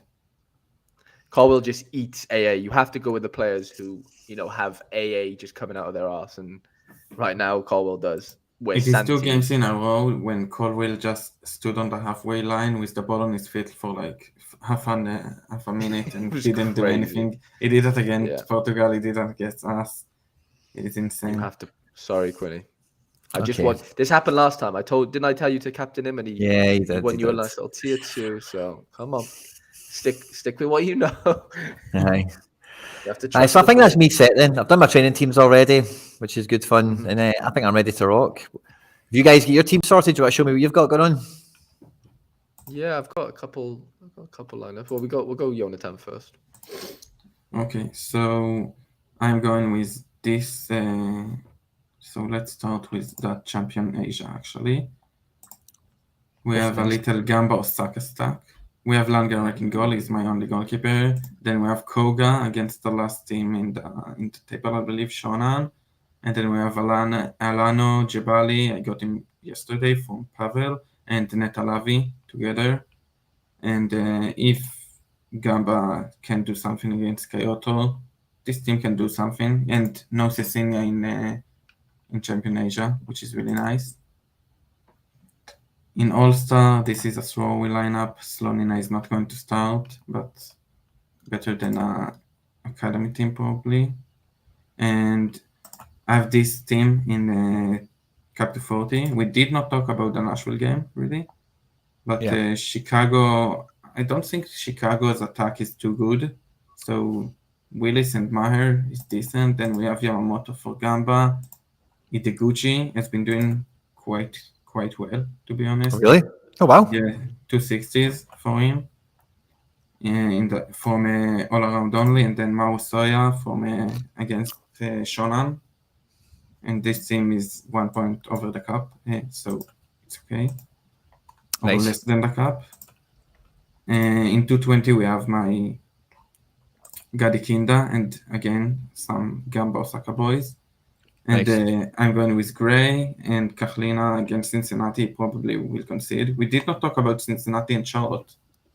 Oh, yeah. You're right. Was Charlotte very good at home and Cincinnati really good in general? Obviously, no Vasquez, as we mentioned. But yeah, that was a good game. Yeah, but Cincinnati are brilliant. And I don't have other choice. This is straight on the cup, I believe. Yeah. 220 up to 220. I like that. Yeah, I know. And hopefully Kinda can keep his form up. He has been doing quite well, but I'm afraid from these random DMPs here, or just he does not come good from the bench. So that's why he's in 220 and not a priority lineup. Then we probably have the last team, which is this Cup to 70 team, which is decent. McIntosh and Fontas, the defensive stack against Houston. Maybe they can keep a clean sheet. McIntosh has not been doing really well, but he did keep a clean sheet last game against Vancouver, I believe. But Fontas is decent. it's showing Agaki is a good player, and he will have a lot of work to do against Yokohama F Marinos. And Russell and Barreal, Captain Russell, he's just only 100 capable really here. And since he came back from injury, he did not really turn up and did not get a decisive, but before his injury, he was incredible. So I hope he can get his form back. But here, no real big lineups this game week. Focusing on the cup divisions. Giacomakis is probably out, so the MLS Pro team is a throwaway. Yeah. I don't believe he will be back, but yeah, that's me for this game week. Nice. Good luck, mate. Some good teams there. Yeah, I'm loving it. So I just wanted to appreciate how many home fixtures I have this week. Looking at Sorare data, Quinny. How beautiful does that look? And the only away ones basically New York and Paxton in Dallas. Oh, yeah, Paxton too. Gibbs White is technically away in that sense, like they're playing in Georgia or whatever. But yeah, the rest are literally all at home, which is just mental. It's quality. Might have fallen into a goalkeeper playing for me. This Thomas Romero, who I bought him for the El Salvador fixture, and they're out now. And then Sean John is obviously still away, and he's normally the number 2 for Toronto apparently. So. And they've been shocking recently, so they reckon he's on like 60% to start. So I've lined him up with my Mabika. Yes, and honestly, I'm quietly confident this week. To be fair, I haven't hit the Cap 240 Super in a while. I'm hoping I can do that this week. Oh yeah, George Campbell's a bit of he didn't start last week. Came on, got like a 25 AA, playing against his ex club in Atlanta. So I'm hoping he can do something there. But I've got 2 little stacks going on in under 23 rare, the Chicago boys, the Montreal boys, and then little Luna on his own. And then rare pro, my best lineup on paper is just if Santi can get. I bought him and he's not made. He hadn't had 1 DA since I've got him, so I've just completely cursed Santi. Hoping Amaya, the fact that he's on set pieces and stuff, can get me something against the Revs. And then Cap 240. I mean, I like the look of my all-star team. Captain Reynoso, AAA. Gibbs White obviously in the final, Herrera playing Jamaica, he's on set pieces for Guatemala, and then Nishikawa on 11% as my keeper. And then I've got this Tomo up front, but I think I'm going to swap him with Kuroki. I think I'm going to do a little swapperoonie there. They both have good home fixtures, to be fair. I just need to choose who I want. And then, Jim says, what's that? Czech packs I dated him following the injury, but I think he may only come on at half. He warmed up in the starting 30, so I thought it felt good to go. Fair enough. Appreciate that, Jim. It's only a 220, so I'm not really too bothered about if he sort of starts or not, but I do really appreciate the info. Joe Ducey says he's going to be meeting Trip and B on. He's been asking for us to do this game all stream. He said, I didn't see it. I'm sorry. So I thought, let's have a look at Charlotte. It's the Trip and B Joe Ducey Classical. The super fans are going to collide, and only one will remain alive by the end of it. But, I think Capetti got injured midweek, so Justin Merrim came in for him. Capetti, obviously one of the sort of better strikers, I guess. Yep. So you could argue they're a little bit weaker than they would be, but still some firepower in that team. I still fancy Cincy though, to be honest. I'm team Ducey, to be honest. Sorry, Trippin. I'm a massive Trippin fan as a person. Love him to bits. Been lucky enough to spend a bit of time with him as well. So great guy, but dodgy team that he supports. So those fullbacks, I'm just in Barry Allen, Santiago Arias. That's going to be a lot of fun. They are really missing their firepower, but no Brenner, no Brandon Vasquez. So it's all going to be on me, Lucho and Moreno to be causing it to get these guys in there, isn't it? I would say Lucho is good enough against Charlotte. Yeah. Against Scott Arfield, definitely. They've got Scott Arfield just signed in from Rangers. Scott Arfield, what a in player. Defensive mid, not what a player at all. Lucho, Captain Lucho this week. Captain Lucho, no problem at all. Yeah, Lucho all day. Scott Arfield in the mud. He's a fake Canadian. Don't listen to me, Scottish. Ducey says Canadian. Technically it should be called the Queen City Derby. They're both Queen cities. Funnily, Iona, Kalina.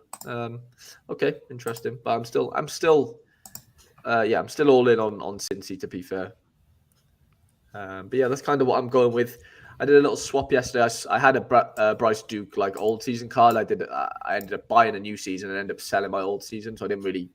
It was just a nice little swap. Basically, I've got a little 8% Duke now. Weezermon says, I think your face. I can't see the thing in the chat. Oh, there we go. What a fanny. Who was I saying that about? I've lost my. Scott Arfield. Oh, for Arfield, sorry, yeah. Sorry, Weezermon. I blanked out then. That's funny, to be fair. Dunbar's in the Kalina gang. Yeah, no, it's going to be a good game week. Yeah, we're sort of closing in now. Like, it doesn't feel like we've had a summer because we haven't, if we're being honest. We haven't had a summer. The under 23 Euros has kind of disrupted any sort of summer plans as far as, non-European players, on Sorare goes. And yeah, it's just interesting. It's interesting how it's gone. What's that? South America clubs. Ooh, interesting. 2023 cards on Monday. Juniors, Plata, Racing, Rosario, San Lorenzo, Fortaleza, Corinthians, America, Catolica, Quito, Chichanio, and Universitario. So we're going right across Ecuador, Chile, Peru, Brazil, Argentina. Wow. And the summer is already over. Good thing they remember to get it out. Yeah, good thing. Middle of July. Makes complete sense, that does, doesn't it? Yeah, no, it should be interesting. Mickey says Croatian, Danish, and Russian league starting in 2 weeks. It's crazy. Yeah, completely agree, Mickey. Unbelievable. It just doesn't feel like we've stopped, which we haven't, obviously. But like, I don't know, it's just crazy. But it's. I've enjoyed it in that sense. Like I think it was a good thing that I continued playing. I've churned a couple of rewards here and there. David says, yeah, lots of users will be losing their 5% bonus then. Big decrease. Yeah, that's a good point. Good point, David. I don't think we know when exactly we will lose that 5%. As soon as the card comes out. As soon as a guy... No, I mean for the Russian cards, for example. Oh, yeah, I don't know. Well... I think they'll do it as soon as the new... So what I've had before with guys in that kind of situation, obviously it's not been teams or divisions, it's just been an isolated guy. But see, as soon as like the new season is like registered as started, it'll just come off. Like the season 23-24 has begun, it'll be an automated thing they've got with codes or something. As soon as that's like registered as being live, 5% will just vanish. Yeah, so if I have a guy in Serie B and his team is not covered, he will lose that 5% in the first game. As long as he had the 5% last year, if that makes sense. Yeah. Well, as soon as Serie B starts, you'll lose it. Yeah. I think as soon as the fixture list comes out, boom, it'll be there or thereabouts. As soon as Opta update their situation.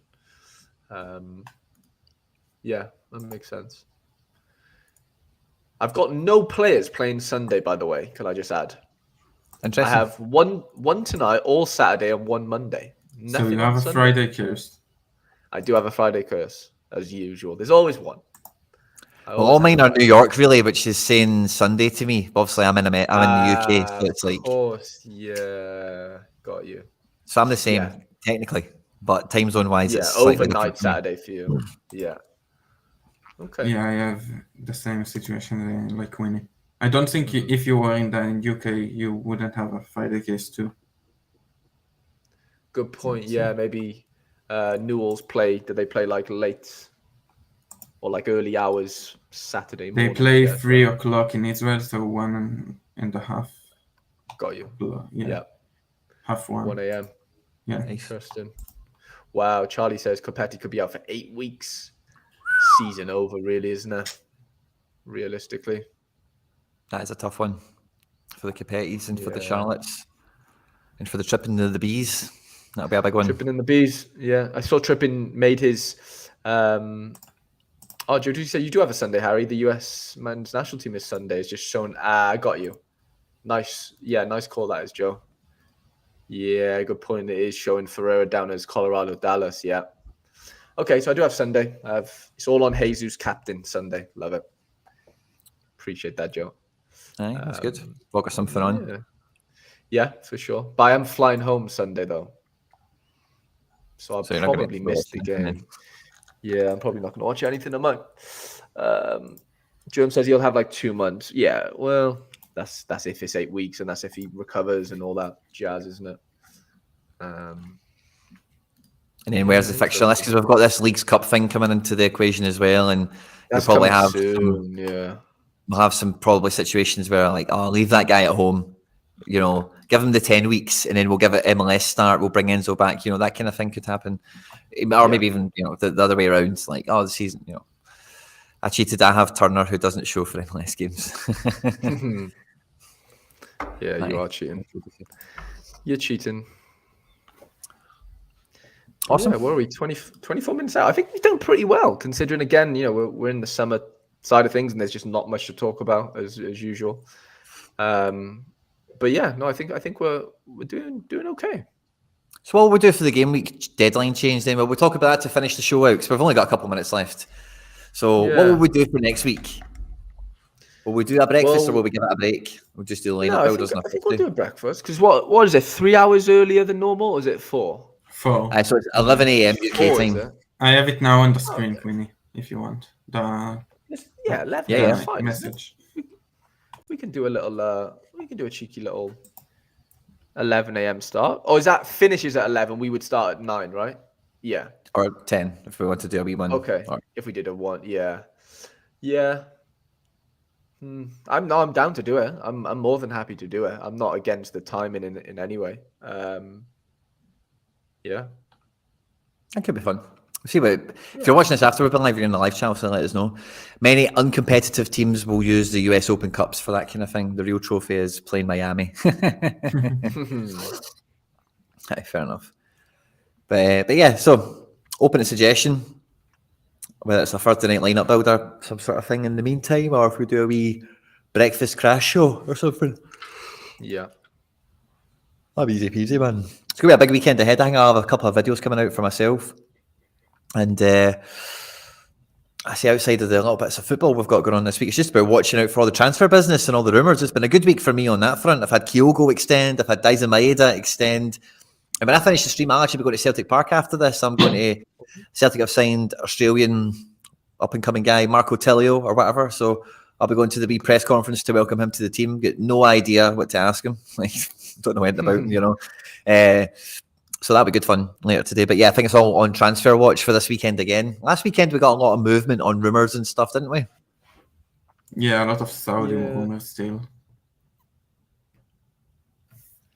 Yeah, the Saudi situation still plaguing galleries, isn't it? Left, right, and centre. It's died down a little bit, but it seems like it's still alive, well and truly. What are you going to do with your Jota, Quinny? Or what have you done with him? I don't even know. Yeah. Keep it. I'm trying to get a super rare if he gets cheap enough. Wow, you're doubling down. I get a Celtic super rare if it's cheap enough, no problem. You think he will come back? Celtic? No. Yeah. Not to Celtic, but he will come back. It's a payday, isn't it? You do it for a year or so, But so what I would think is with the collect. So I'm on my way to 3% with this rig out.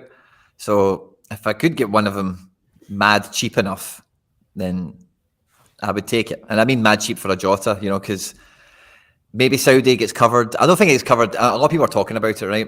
I'll say that now. I don't think it'll get covered this coming season, the 23-24 season. I don't think Sorare want anything muddying the waters preparing into this season. Now, Saudi Arabia are muddying the waters by pulling guys into the red X Oblivion or the blue X Oblivion or whatever. So I don't know. But I really don't. I can't see them wanting to mess things up. I think they've been planning this new season launch for probably about a year-ish, and I don't think they'll want to add new competitions and new licenses into that to make it another layer of shit going on when they're trying to just show the game to everyone, But after that, maybe even after Christmas, it's probably open season fair game to happen. So it's maybe a base worth covering. But even at that, he's not going to retire in Saudi Arabia. Let's say he does 2 or 3 seasons. Even if he doesn't do that, great. Where's he going to go? Maybe Benfica or something like that or whatever, Cool, I can deal with that. But it probably won't be going cheap anytime soon, but considering the amount of money folk have spent on him in the past. He's still expensive for a player that won't be covered. In limited, he's still like 20 euros. I think that's people hoping it gets covered, but I believe, yeah. like 190. Ooh. The new card designs are coming soon. If you look on Twitter, I know Charlie just said it in the chat, but they're showing like the back of the cards, if that makes sense. You want to get on screen? Yeah, I'll stick you on. It's on my like Safari, so I don't have Twitter on. Sorry, yeah, on Chrome. That's fine. Where would I find it? Who's posted it? Just Sorare's channel, like Sorare's tweeted. Yeah, I'm trying 2 to minutes find ago. it. 1 minute ago, actually. Cool. Share this tab instead. So get ready for this thing. Is that what you think? This picture? Yeah. We are currently in like partnership with some relaunching, blah, blah, blah. Yeah, so it's just that. Yeah, but it still looks like the last card design, like what we have now. I believe we will get a brand new card design for the new European season. Yeah, I believe they said so. Yeah, they did. Like, even if you look at the MLS 2023 cards, they look similar to the European cards we have now. Yep. So yeah, they're definitely going on the card stuff a bit more, eh? I like these, but they're cool. Maybe all the backs will look like this for next season, so that means when you do reward openings, you're not spot the Premier League, you know. They all look like this, maybe. Yeah, this is a nice design. They're cool. Or maybe it will be just the America cards that we get now, and then we will get a brand new, like, if you take a look on the 2021 cards and the 2022, it looks very different. And then the 2023 America cards look fairly similar to the 2022. So I believe we will get a brand new look of the card in 2024 for Europe. Yeah, I think so too. For the beginning of they did say that, I think, because it was normally the K-League that would lead the fashion parade. The K-League would get the new season cards first, and then we would slowly see everyone else get them. But I think when K came back out, they did say from now on, new designs will come with the European season rather than... So if you want to show my screen for a moment. Oh, have you got it? Yeah, sure, man. Sorry. Yeah. I have some... Oh, of course. Yeah. Okay, so in the... Like, for the MLS cards, if you compare it to the European cards, they only put the MLS logo in the background, and it looks like gold or something. And I believe they want, for marketing purposes, they want a brand new card design for Europe, because the big market is in Europe and it is not Asia or America. So they kept it fairly simple for the MLS design. Then the European design will be brand new. It should look amazing. If they want to have a good marketing, it will be in all of the ads and the Premier League page and stuff like that. And then the new America cards that will come next season, they are the ones that, like, they will be like the European cards that we will get, if that makes sense. Fair enough. Yeah, I can see that for sure. And I think new card designs always get us a wee bit excited. So looking forward to seeing them kind of roll out. And it'll be interesting to see how these auctions go for all these South American cards, the time of the season it is, and time of the year it is. A lot of things going around, you know, maybe some wee bargains to be had, or maybe they'll be mad expensive. It's hard to say. Collection bonus, obviously, in full effect. Yeah, but there's only a couple of games. Like, there's not that many games left is my issue with that. I don't know how... I know that would go into next season, I guess, but I don't know. I just mean... Yeah, I don't know. It's interesting how they didn't say, like, no River, no Boca, because I think they lost a couple of those licenses, didn't they? That they didn't renew or whatever, so... yeah, it is interesting. Very interesting. Sure. Cool. Well, I think at about 15 minutes to deadline, that'll probably be us, guys. I think we're pretty much out there. We've covered everything and anything we could have done to prepare ourselves for the game week. I feel pretty happy with my teams, thanks to the enforced change and the peer pressure that everyone gave me. And I think we'll have a pretty good game week. You know, I'm quite looking forward to it. There'll be a wee reward opening tonight, wee tier 4. Hopefully, I'll be having a wee cup of cocoa by the fire when that comes in tonight, and it's something halfway decent. Harry, what's it you're actually pulling? A tier 3. It should be a high one, though. Yeah. I think 13 to like 38 get tier 3s, and I finished 19th. So it should be a decent little tier 3. Nice. Yehonatan will be pulling a wee card that's worth a packet of crisps later tonight as well. So everyone's a winner. The post right below talks about a couple of clubs that they're still talking with. Oh, cool. Let's pop that back on screen. Oh, yeah. We're still in discussions with other South American clubs with the goal of relaunching this season. We will keep you up to date. Yeah, cool. They're doing their best. Good catch, Joe. Excellent. Yehonatan, it's been an absolute pleasure, mate. Thanks for coming on and joining us today. Yeah, thanks for having me, guys, and for this whole international break. And I'll probably see you in September for the next one. Oh, yeah, that would be good if we can have you back for that, of course. And Harry, my man, good to see you. And thanks for joining us today. Pleasure as always. Yeah.